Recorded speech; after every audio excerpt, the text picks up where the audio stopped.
So as you can see, we have a very distinguished panel over here, and they bring a number of different perspectives. To start the dialogue, I was going to turn to Mr. Arya, who's the managing trustee of Srijan. Your organization has grown substantially over the last 15 years. You've joined us in the sandbox and helped implement some of the programs over here. Can you just tell us a little bit about the journey that your organization has gone through over the last thing, and how has it grown, and what is the tipping point or the scaling point when you started accelerating? I thank Deshpande Foundation to bring us all together here. Desh, Jayashri, Naveen, Raj, Neelam. It's really a great place to be here, to meet old friends also, because there are a lot of people we know each other from before. And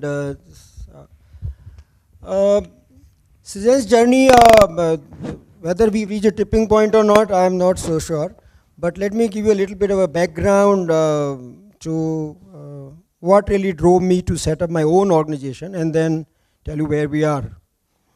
As Raj said, I worked with Pradhan from 84 to 97, an odd number of 13 years.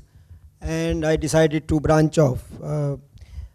One of the things that we talk about Indian society and very often nowadays is that have Indian public system failed or continues to work for the people, in particular people in rural areas, people who are poor, whether they are in rural areas or in urban areas. Several media events have highlighted this also very recently.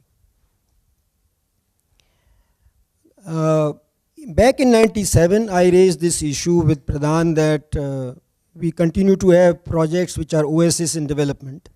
We get lots of foreign funding, or we get whatever private philanthropy funding, but we don't engage with the public sector.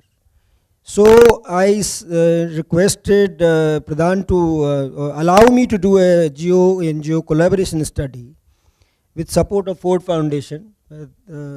Ms. Ruth also was a program officer at that time. And we found out that there are several examples of government NGO collaboration in the state of Rajasthan and other places as well. So there are places we can find allies. It's possible to work with the public sector despite all its warts and all its inefficiencies and all its, so I can call, corruption. I think we can find people. So that was one of the premises of starting Srijan. So one of the, whether you call it a RBC or a WBC, in our DNA is collaboration with government, or basically a belief that alone we cannot make a difference. So from the day one, we set up a program with Madhya Pradesh government, then Rajasthan government, then we came to Karnataka, and we continue to work with the government in such a way that we do a co-production of the model. And in this quest, we have got also support from the World Bank often. So I think this is one thing that we do. In terms of theme, we identified water and agriculture, which is in big crisis. While India grows at 8% or 6%, agriculture grows at 2%. So you can imagine, for those who are economics students or the student of agriculture economics, that what is the productivity? In agriculture productivity, you look at wheat, we don't often cross 40 quintals per hectare. Well, I went to China, they have reached 60 quintals per hectare, which is a global productivity benchmark. So agriculture productivity across all crops, food crops, cash crops, soybean, wherever we work with 30,000 poor families in 14 districts today. 3 major programs we have are in soya, we have reached 12,000 farmers in 1 district. We have worked with the Deshpande Foundation to reach 3,000 farmers in SRI. We work in dairy where we have reached about 4,000 farmers. So this is what we try and do.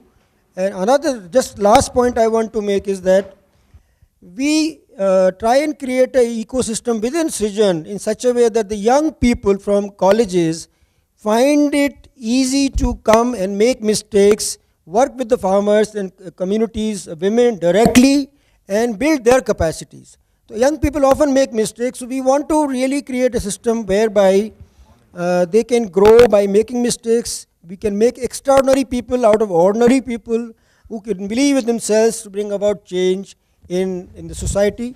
We have 60 such professionals in Srijan.